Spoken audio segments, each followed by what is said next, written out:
ಇತ್ತ ದರ್ಶನ್ಗಂತೂ ಟೆನ್ಷನ್ ತಪ್ಪಿದ್ದಲ್ಲ ಅಂತ ಹೇಳಬಹುದು. ರೇಣುಕಾಸ್ವಾಮಿ ಕೊಲೆ, ಐಷಾರಾಮಿ ಜೀವನ, ಪರಪ್ಪನಾಗ್ರಹದಲ್ಲಿ ಈಗ ಐಟಿ ಅಧಿಕಾರಿಗಳು ಈಗಾಗಲೇ ಬಳ್ಳಾರಿ ಜೈಲಿಗೆ ಆಗಮಿಸಿದ್ದಾರೆ.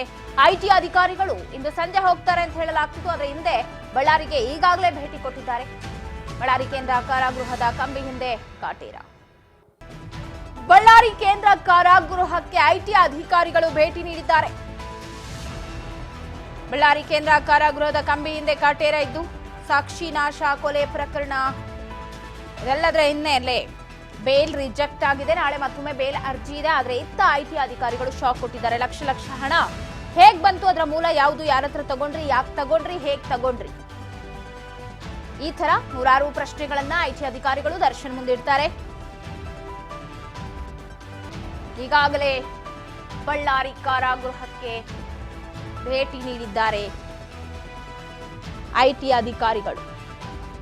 ಬಳ್ಳಾರಿ ಕೇಂದ್ರ ಕಾರಾಗೃಹಕ್ಕೆ ಭೇಟಿಯನ್ನ ಕೊಟ್ಟಿದ್ದಾರೆ ಅಧಿಕಾರಿಗಳು. ಅಧಿಕಾರಿಗಳಿಂದ ಆರೋಪಿ ನಟ ದರ್ಶನ್ ವಿಚಾರಣೆ ನಡೆಯಲಿದೆ. ಬಳ್ಳಾರಿ ಕೇಂದ್ರ ಕಾರಾಗೃಹದ ಕಂಬಿ ಹಿಂದೆ ಇರೋ ಕಾಟೇರನಿಗೆ ತಪ್ಪಿದ್ದಲ್ಲ ಒಂದಲ್ಲ ಒಂದು ಟೆನ್ಷನ್.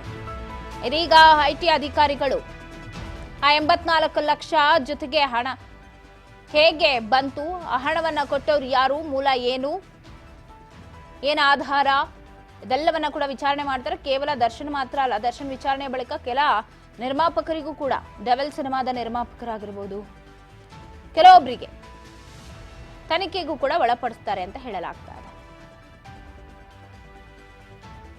ಬಳ್ಳಾರಿಯ ಕೇಂದ್ರ ಕಾರಾಗೃಹ ಅಲ್ಲಿದ್ದಾರೆ ಸದ್ಯ ದರ್ಶನ್.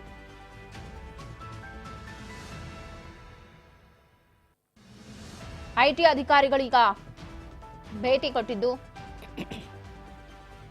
ನಟ ದರ್ಶನ್ ವಿಚಾರಣೆಯನ್ನ ಕೂಡ ಕೈಗೊಳ್ತಾರೆ.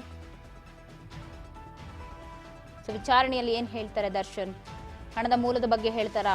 ನಾನು ಈಗಾಗಲೇ ಹೇಳ್ತಾ ಇದ್ದೆ, ಆತ್ಮಹತ್ಯೆ ಮಾಡ್ಕೊಂಡ ಸೌಂದರ್ಯ ಜಗದೀಶ್ ಹತ್ರ ಕೂಡ ಹಣವನ್ನ ಪಡೆದಿದ್ರು ದರ್ಶನ್ ಅಂತ ಹೇಳ್ತಾರೆ ಅಂತ. ಸೊ ಅದೆಲ್ಲ ಯಾಕೆ ಪಡೆದದ್ದು, ಮೂಲ ಏನು, ಇದೆಲ್ಲ ಬಗ್ಗೆ ವಿಚಾರಣೆಯನ್ನ ಮಾಡ್ತಾರೆ. ಸೊ ಹಾಗಾಗಿ ಈಗ ಬಳ್ಳಾರಿಗೆ ಹೋಗಿದ್ದಾರೆ ದರ್ಶನ್. ಅನ್ಕೊಳ್ತಾರೆ ಅನ್ಸುತ್ತೆ, ಇದ್ಯಾವ ಕರ್ಮ ನನಗೆ ಒಂದಾದ ಮೇಲೆ ಒಂದು ಬರ್ತಾ ಇದೆಯಲ್ಲ.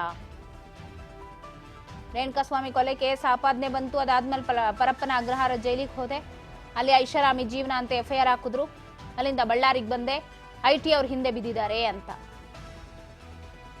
ಒಂದು ಕೇಸು ಯಾವ್ಯಾವ ರೀತಿಯಲ್ಲಿ ಹೋಗುತ್ತೆ ನೋಡಿ.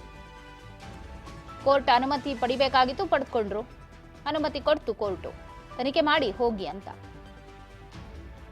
ಆ ಹಿನ್ನೆಲೆ ಇವತ್ತು ಬಳ್ಳಾರಿ ಜೈಲಿಗೆ ಐಟಿ ಅಧಿಕಾರಿಗಳ ತಂಡ ಭೇಟಿ ಕೊಟ್ಟಿದೆ. ಜೈಲಿಗೆ ಹೋಗಿರುವ ಐಟಿ ಅಧಿಕಾರಿಗಳು ದರ್ಶನ್ ವಿಚಾರಣೆಯನ್ನ ನಡೆಸ್ತಾ ಇದ್ದಾರೆ. ಹಣ ಯಾರದ್ದು, ಎಲ್ಲಿಂದ ಬಂತು, ಯಾಕಾಗಿ ಅಷ್ಟು ಹಣವನ್ನ ಒಟ್ಟೊಟ್ಟಿಗೆ, ಈಗ ನಂದೇ ಅಂದ್ರೆ ಡ್ರಾ ಮಾಡ್ಕೊಂಡಿದ್ ಯಾಕೆ ಸಡನ್ ಆಗಿ 84 ಲಕ್ಷ ಅಂದ್ರೆ ನೀನೇನ್ ಫ್ಲಾಟ್ ತಗೋತಿದ್ಯಾ, ಮತ್ತೊಂದ ಮಗುದನ್ನು ಯಾಕೆ ಅಷ್ಟೆಲ್ಲ ಡ್ರಾ ಮಾಡಿದ್ದು ಅಂತ ಕೇಳ್ತಾರೆ. ಅದರಲ್ಲೂ ಆ ಕೊಲೆ ಸಂದರ್ಭದಲ್ಲಿ ಆಗಿರೋದ್ರಿಂದಲೇ ಮತ್ತಷ್ಟು ವಿಚಾರಣೆಯ ಸಾಧ್ಯತೆ ಇದೆ. ಸೊ ಆರೋಪಿ ದರ್ಶನ್ಗೆ ಐಟಿ ಅಧಿಕಾರಿಗಳು ವಿಚಾರಣೆಯನ್ನ ನಡೆಸ್ತಾ ಇದ್ದಾರೆ. ಹಣದ ಮೂಲವನ್ನ ಕೆದಕ್ತಾ ಇದ್ದಾರೆ ದರ್ಶನ್ ಬಳಿ ಅಧಿಕಾರಿಗಳು. ಯಾವ ಮೂಲದಿಂದ ಹಣವನ್ನ ಪಡೆದಿದ್ರಿ, ಯಾರು ಕೊಟ್ಟಿದ್ದ ಹಣ ನಿಮಗೆ, ಹಣವನ್ನ ನೀವು ಬೇರೆಯವರಿಂದ ಪಡೆಯೋದಕ್ಕೆ ಏನ್ ಕಾರಣ, ಈ ರೀತಿ ಪ್ರಶ್ನೆಗಳನ್ನ ಹಾಕ್ತಿದ್ದು ಸಂದರ್ಶಕರ ಕೊಠಡಿಯಲ್ಲಿ ಅಧಿಕಾರಿಗಳು ವಿಚಾರಣೆಯನ್ನ ನಡೆಸ್ತಾ ಇದ್ದಾರೆ. ದರ್ಶನ್ 84 ಲಕ್ಷ, ಆ ಲಕ್ಷ ಹಣವನ್ನ ಹೆಣ ಸಾಕ್ಸಕ್ಕೆ ಕೊಟ್ಟಿರೋ ಹಣ ಅದು. ಸೊ ಅದರ ವಿಚಾರಣೆ ನಡೀತಾ ಇದ್ದು ನೋಡೋಣ ದರ್ಶನ್ ಏನ್ ಹೇಳ್ತಾರೆ ಅಂತ. ಸಂದರ್ಶಕರ ಕೊಠಡಿಯಲ್ಲಿ ಅಧಿಕಾರಿಗಳು ವಿಚಾರಣೆಯನ್ನ ನಡೆಸ್ತಾ ಇದ್ದಾರೆ. ಸೊ ವಿಚಾರಣೆಯ ಬಳಿಕವಷ್ಟೇ ಏನ್ ಹೇಳಿದ್ದಾರೆ ದರ್ಶನ್, ಹಣ ಎಲ್ಲಿಂದ ಬಂತು, ಯಾರ ಹತ್ರ ಪಡೆದುಕೊಂಡ್ರು, ನಿಜಕ್ಕೂ ಯಾಕೆ ಆ 84 ಲಕ್ಷ ಹಣವನ್ನ ಮನೆಯಲ್ಲಿ ತಂದಿಟ್ಕೊಂಡಿದ್ರು, ಈ ಎಲ್ಲಾ ಪ್ರಶ್ನೆಗಳಿಗೂ